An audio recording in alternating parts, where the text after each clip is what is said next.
Hey everyone, welcome back to another explainer. Today we are diving into exactly how to measure the complexity of C, C++, and other programming languages with the EI. Look, if you've ever managed a software project or, spent hours debugging some massive C++ file, you already know that simply counting lines of code rarely tells the whole story, right? It's kind of like measuring a book by its page count. So today, we're going to explore a truly fascinating framework called the Index of Internal Effort to see how we can measure the actual objective complexity of our code. Here's our quick roadmap for today. We'll start with the code complexity problem, then introduce the IIE framework, map out the code variables, look at the actual IEA complexity equation, check out the proof in the code, and wrap up with how this is a multidisciplinary tool. All right, let's jump right into Section 1, the code complexity problem. So the fundamental question we face every day in software engineering is this: how do you actually measure the mental effort required to write a piece of code? I mean, how do we accurately and objectively measure a developer's cognitive load? Because, let's be real, it is not just about your typing speed. It's about the mental structuring, the architectural planning, and all that intense problem-solving required to make a system function reliably. We literally need a way to measure actual intellectual output. Now, historically, the industry has relied on a couple of standard metrics that you're probably super familiar with. You've got lines of code, or LOC, which, well, essentially just measures sheer size. And then there's cyclomatic complexity, or CC, which measures decision branches and loops. But here's the thing. While both are incredibly useful, they have some pretty severe limitations. I mean, lines of code totally ignores the density or the actual difficulty of the logic. And cyclomatic complexity, it focuses super heavily on control flow but totally ignores other structural elements. At the end of the day, neither one truly captures the full spectrum of intellectual effort a development team actually puts in. Which brings us to Section 2, introducing the IEE framework. Enter the Index of Internal Effort, or IIE for short. This is a really robust framework derived from systems engineering, and it was specifically designed to measure what researchers call explicit intellectual activities. And you know what makes the IIE so incredibly powerful? It's fundamentally independent of specific programming paradigms. So instead of just looking at your code as a bunch of text, it actually views the code as a complex system. This allows us to evaluate the intellectual effort behind it in a much more holistic, structured way.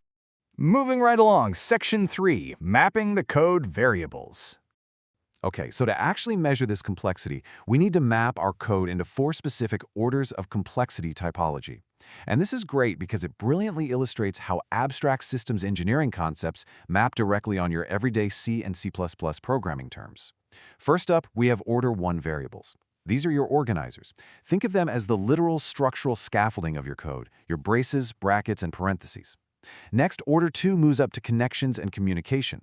In code, this means your relational and logical operators, stuff like and, or, equals, less than, and greater than. Then we get to Order 3, which represents the architecture. These are your conditional branches, like your classic if-else statements, switches, and breaks. And finally, Order 4 captures dynamic behavior. This means iterations and control flow loops, your while loops, for loops, and do-whiles. By grouping our code into these 4 distinct buckets, we basically organize all the raw data we're going to need for our big calculation. And that brings us to the really fun part, Section 4, the IIEA complexity equation. All right, here is the exact formula you're going to use to calculate the IIEA. That stands for the approximation of complexity. Honestly, you might want to take a screenshot right now because this is the absolute key to replicating this calculation on your own coding projects.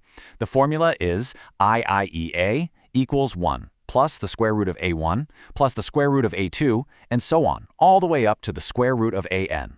So, what are those A variables? They're simply the total counts of the elements we literally just mapped out.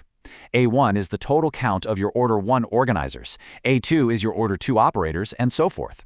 You just take the total counts of those syntax elements and you plug them right into this equation. Now, you might be wondering, why all the square roots? Well, this actually brilliantly illustrates why the formula works so well.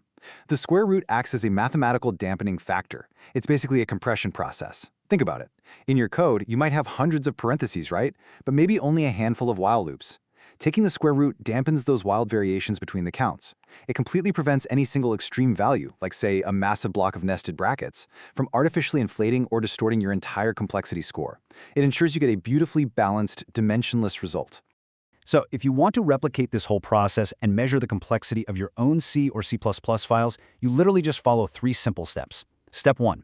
Go ahead and count up those code variables for orders 1 through 4 that we just went over.